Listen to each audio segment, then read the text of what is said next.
Le port du masque a été rendu obligatoire dans les magasins et autres lieux fermés ainsi que dans certains endroits à l'extérieur. Suivant nos recherches, nous n'avons trouvé aucune étude scientifique concluant à l'efficacité du port du masque. Voyons quelques études et la position de l'OMS. D'après cet article de la revue médicale Journal of the American Medical Association, il s'avère utile seulement pour des personnes présentant des symptômes d'infection respiratoire ou en milieu hospitalier. Leur conclusion est surlignée en bleu. Le masque ne doit pas être porté par des personnes en bonne santé pour se protéger des infections respiratoires, car il n'y a pas de preuve que le masque porté par des personnes en bonne santé soit efficace pour empêcher les gens d'être malades. L'article parle également des différences entre les masques faciaux et les masques N95. Ces derniers à réserver uniquement en milieu hospitalier. Cet article-ci du NCBI américain, donc c'est le Centre national d'information en biotechnologie, a fait une revue de 17 études scientifiques portant sur la protection contre le virus de la grippe. La conclusion est sans appel. Nous traduisons la partie surlignée en bas. Aucune des études n'a établi de relation concluante entre l'utilisation d'un masque respirateur et la protection contre l'infection grippale. Pour rappel aussi, l'OMS n'est pas pour le port généralisé du masque, ce qu'écrivait le journal Le Soir en date du 30 mars 2020. Les risques seraient multipliés lors d'une mauvaise utilisation de ces objets. L'Organisation mondiale de la santé ne voit pas d'avantage à généraliser le port du masque buccal dans le cadre de la lutte contre la pandémie du nouveau coronavirus. Rien n'indique que cela serait bénéfique, a déclaré lundi le directeur exécutif chargé de la gestion des situations d'urgence sanitaire, Michael Ryan. Au contraire, les risques seraient multipliés lors d'une mauvaise utilisation de ces objets. Nous déconseillons de porter une protection buccale lorsque l'on n'est pas soi-même malade, selon M. Ryan. Effectivement, son utilisation répond à un protocole précis, notamment le lavage des mains avant de placer le masque et après l'avoir retiré, ce qui est difficilement faisable dans les magasins, en rue, etc.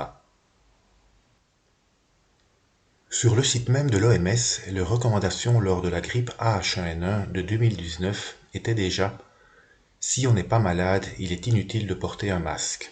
C'est écrit en bas de la page.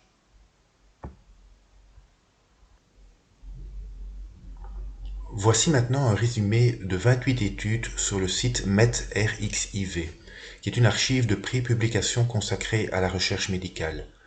Donc je rappelle, vous avez tous les liens vers ces études dans la description de la vidéo ci-dessous. La conclusion se trouve dans le deuxième paragraphe. Les preuves ne sont pas suffisantes pour soutenir un emploi généralisé des masques comme mesure protectrice contre le Covid. Mais il y en a, des preuves, donc, pour soutenir l'usage des masques pendant de courtes périodes par des personnes vulnérables et en situation de risque important de transmission. En revanche, de nombreuses études scientifiques portent sur les dangers et effets secondaires du port prolongé du masque. Nous vous conseillons tout d'abord cet article sur les dangers liés au port du masque. Il est écrit par le Dr Russell Blaylock, professeur et neurochirurgien américain à la retraite. Voici en résumé les problèmes relevés. 1. Hypoxie, c'est-à-dire réduction de l'oxygénation du sang suite à la difficulté plus grande de respirer. 2. Hypercapnie, c'est l'élévation du CO2 sanguin suite à la réinspiration de son propre gaz carbonique expiré. 3. Maux de tête et autres céphalées. 4. En portant un masque, les virus exhalés ne pourront pas s'échapper et se concentreront dans les voies nasales et les poumons, pénétreront dans les nerfs olfactifs et voyageront dans le cerveau. Et enfin 5, on retiendra aussi une baisse de l'immunité suite à l'hypoxie. Il y a également d'autres références que vous pourrez consulter, notamment une étude scientifique complète réalisée à Singapour sur les maux de tête associés au port du masque N95. Il y a également un article de la revue Nature concluant à une altération de la réponse immunitaire suite à l'hypercapnie.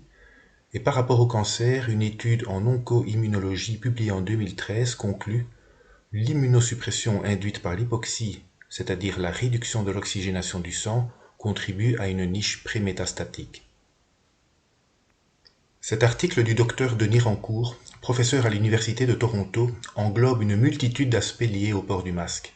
Il dit en résumé des études approfondies d'essais contrôlés randomisés, donc les ECR, et des méta-analyses d'études d'ECR ont montré que les masques ne fonctionnent pas pour prévenir les maladies respiratoires de type grippal ou les maladies respiratoires que l'on pense être transmises par des gouttelettes et des particules d'aérosol. En outre, les données physiques et biologiques pertinentes que j'ai examinées sont telles que les masques ne devraient pas fonctionner. Il serait paradoxal que les masques fonctionnent, compte tenu de ce que nous savons sur les maladies respiratoires virales. La principale voie de transmission est celle des particules d'aérosol à long temps de séjour, plus petites que 2,5 microns, et qui sont trop fines pour être bloquées. Et la dose infectieuse minimale est inférieure à une particule d'aérosol. Le docteur Rancourt poursuit sur les aspects inconnus liés au port du masque. De nombreux préjudices potentiels peuvent découler des politiques publiques générales de port de masque, et les questions suivantes restent sans réponse. Notamment, les masques utilisés et chargés deviennent-ils des sources de transmission accrues pour le porteur et les autres? Les masques deviennent-ils des collecteurs et des réservoirs d'agents pathogènes que le porteur du masque éviterait autrement en respirant sans masque? Les grosses gouttelettes capturées par un masque sont-elles atomisées ou pulvérisées en composants respirables? Les virions peuvent-ils s'échapper d'une gouttelette en évaporation collée à une fibre du masque? Quels sont les dangers de la croissance bactérienne sur un masque usagé et chargé? Comment les gouttelettes chargées d'agents pathogènes interagissent-elles avec les poussières et les aérosols de l'environnement capturés sur le masque, etc., etc. En conclusion, en formulant des recommandations et des politiques de port du masque à l'intention du grand public ou en approuvant expressément cette pratique, les gouvernements ont à la fois ignoré les preuves scientifiques et fait le contraire de suivre le principe de précaution. En l'absence de connaissances, les gouvernements ne devraient pas élaborer des politiques qui ont un potentiel hypothétique de causer des dommages. Le gouvernement a un obstacle à franchir avant d'entreprendre une vaste intervention d'ingénierie sociale ou de permettre aux entreprises d'exploiter des sentiments fondés sur la peur. En outre, les individus doivent savoir qu'il n'y a aucun avantage connu à porter un masque dans une épidémie de maladies respiratoires virales, et que des études scientifiques ont montré que tout avantage doit être résiduellement faible, comparé à d'autres facteurs déterminants. Sinon, quel est l'intérêt de la science financée par les pouvoirs publics? Et les fabricants même de masques chirurgicaux prennent leurs précautions. Ils indiquent dans leurs notices: ce produit ne fournira aucune protection contre le Covid-19 ou d'autres virus ou contaminants. Et puis on peut en rire de temps en temps aussi. Voici une petite affichette qui a été trouvée dans un bureau de poste. Il y a encore des dizaines d'autres articles et études traitant de l'absence de preuves scientifiques du port généralisé du masque et de leurs nombreux effets secondaires. Nous pourrions également aborder les aspects juridiques de cette obligation contenue dans l'arrêté ministériel des 30 juin et 10 juillet. Ce sera peut-être pour une prochaine vidéo. En attendant des jours meilleurs, nous vous conseillons de ne porter le masque que lorsque c'est absolument obligatoire et de pratiquer régulièrement des exercices de respiration afin de vous réoxygéner, surtout pour les vendeurs, les travailleurs de l'horeca et les autres professions qui doivent le porter toute la journée.